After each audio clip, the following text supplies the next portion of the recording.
Hi, നിങ്ങൾക്കെല്ലാവർക്കും YouTube ചാനലിലേക്ക് സ്വാഗതം. ഞാൻ ഇന്ന് കുട്ടികൾക്ക് വേണ്ടിയിട്ട് ഒരു കഥയാണ് ഇവിടെ പറയാൻ പോകുന്നത്. ആരാരും കാണാതെ പൂമാരക്കൊമ്പത്ത്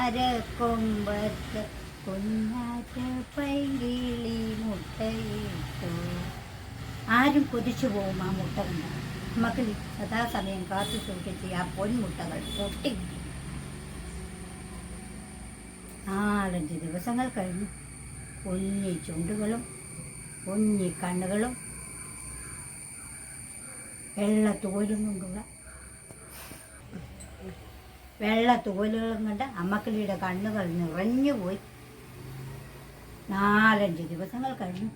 കുഞ്ഞിക്കിളി തത്തി കളിക്കാനും പാറി നടക്കാനും തുടങ്ങി. ഒരു ദിവസം അമ്മക്കിളി കുഞ്ഞിക്കിളിയോട് പറഞ്ഞു, അതാ ആ കാണുന്ന മലമുകളിൽ പോയി അമ്മ തിരിച്ചു വരാം. മക്കൾ ആരും കാണാതെ ഇവിടെ അടങ്ങിയിരുന്നു, പോയി വരാം. അമ്മക്കിളി പോയി പറഞ്ഞപ്പോൾ കുഞ്ഞിക്കിളി വന്ന് ചേട്ടൻകിളിയോട് പറഞ്ഞു, വാ ചേട്ടാ, നമുക്കും അതുപോലെ പോവാം. ഇത് വേണ്ട, ഞാൻ വരില്ല. അമ്മ പറഞ്ഞില്ലേ ഒന്നും പോകരുതെന്ന്. ഞാൻ വരില്ല.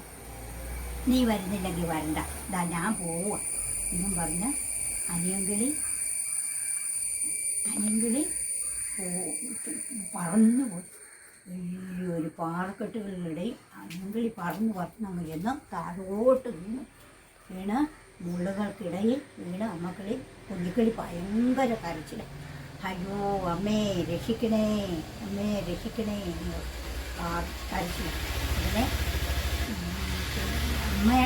കുഞ്ഞിക്കിളിയുടെ ദീനരോധന അമ്മക്കിളിയുടെ കണ്ണുകളെ ചികകളിലെത്തി. അമ്മക്കിളി ഓടിയെത്തി മുള്ളുകൾ ചികഞ്ഞു മാറ്റി, പാറകൾക്കിടന്ന് മുള്ളുകൾ ചികഞ്ഞു മാറ്റി കുഞ്ഞിക്കിളിയെ മാറോട് ചേർത്ത് ഭാര്യപ്പുണർ. മക്കളെ, അമ്മ പറഞ്ഞത് അനുസരിച്ചിരുന്നുണ്ട് ഇങ്ങനെ ഒരു ആപത്ത് വരുമായിരുന്നു. അനുസരിക്കാത്ത പിള്ളേർക്ക് വരുന്ന ആപത്ത് ഇതാണ്. എല്ലാവരും അമ്മമാർ പറയുന്ന അനുസരിച്ചു.